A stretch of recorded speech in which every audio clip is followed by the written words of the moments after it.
The shooter game, arguably one of the most popular genres in video game history, and as such, there are tons of these types of games. The problem with that is the genre is becoming more and more watered down every year, and good titles are becoming increasingly more difficult to find. Well, today I've got your back. I'm BouseFeenux, and in this video, I'll be introducing you to 3 of my favorite diamond-in-the-rough shooters. Let's get started.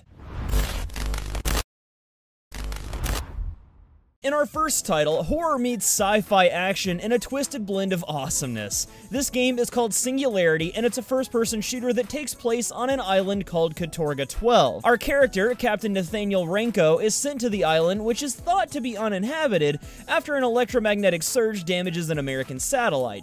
Shortly after arriving, it's made pretty clear that all is not as it seems, and the Russian military, after the discovery of a new rare element, has been conducting a series of experiments that threaten the fabric of time itself. The result of those experiments, the TMD, or Time Manipulation Device. Using the TMD, you'll solve puzzles, turn enemies to dust, and travel back and forth in time in an effort to change the past to save the future. I love this game to death. I've played it through at least 4 times, and even though it's a last-gen title, i.e. PS3, Xbox 360, it's still aged well, and the Unreal 3 engine holds up very well graphically. The gameplay in Singularity is awesome, and the gunplay is very satisfying, plus the added game mechanics with the TMD are super fun to play with and give you a lot of options in combat. In addition to this, you'll also find that the game has some light RPG mechanics and character progression, as you can collect and spend upgrade points to strengthen your character, weapons, and your TMD.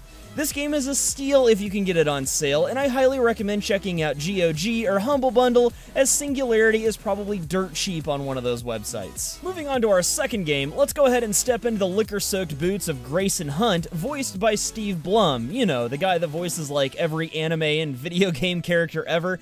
Anyway, we join Grayson and his crew of space pirates as they're just about to exact revenge on their old boss Serrano for an assassination that went wrong years prior to the start of our story. Well, everything goes sort of pear-shaped, and you crash land with your crew on the resort planet of Stygia, which has long been abandoned. To leave this place, you'll have to battle the mutated locals and the legions of Serrano's troops. To do that, you'll have to utilize some very impressive, if not extremely fun to use, Gears of War type weaponry. I mean, come on, this game was made by Epic and people can fly. What did you expect? In addition to weapons like the Peacemaker Carbine, you'll also be using the Energy Leash, which is basically a super dope lasso used to solve puzzles and execute some pretty rad environment kills.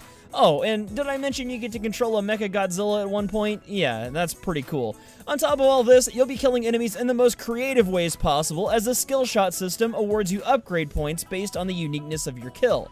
Like Singularity, this game is aged very well graphically and mechanically, and the story is hilarious. You'll definitely have some memorable moments while playing through this game, and I highly recommend picking it up if you want to play through a badass scripted shooter. One last thing though, if you're playing on PC, Games for Windows Live is still a huge piece of shit and is required to play this game, but there's a workaround for it, and I'll post that in the description below. You can thank me later. Our last game is a little more well-known than the other two, but I still wanted to include it in this list as it's definitely one of my favorite shooters of all time. This game is Spec Ops The Line, developed by Jaeger and published by 2K Games. In Spec Ops, you'll step into the shoes of Martin Walker and his squad, who have been deployed to a sandstorm-ravaged Dubai in an effort to ascertain the origin of a distress signal from an American infantry unit that was trapped in the city during the storms. I'm really not going to give away anything else other than that, because one of my favorite things about this game is the absolute mindfuck of a journey it takes you on. Because you see, Spec Ops The Line starts out as a generic military shooter, but becomes something much, much more by the end. As for the gameplay, you'll be controlling Walker in third person. You'll need to utilize cover and familiar conventional weapons against your enemies in order to defeat them. Additionally, there are also some very light squad management mechanics like, hey sniper dude, kill this other sniper dude. This kind of gives the game a Tom Clancy sort of feel, but it's not too inaccessible for people new to this sort of thing. Lastly, one of the best pieces of advice I can give you for going into this game is that I wouldn't underestimate it. Resources are very scarce, and it's super easy to run out of ammo and have to rely entirely on your squad, so definitely make your shots count. And there you have it, folks. 3 of my favorite hidden gem shooters. I really hope you enjoyed this video, and if you did, don't forget to leave a like down below, as it helps me out a ton. And if you're new here, consider subscribing for more list-type videos, shitty Let's Plays, and game overviews. But until next time, I'm BouseFeenux. I'll see you at the next video, and as always, thank you so much for watching.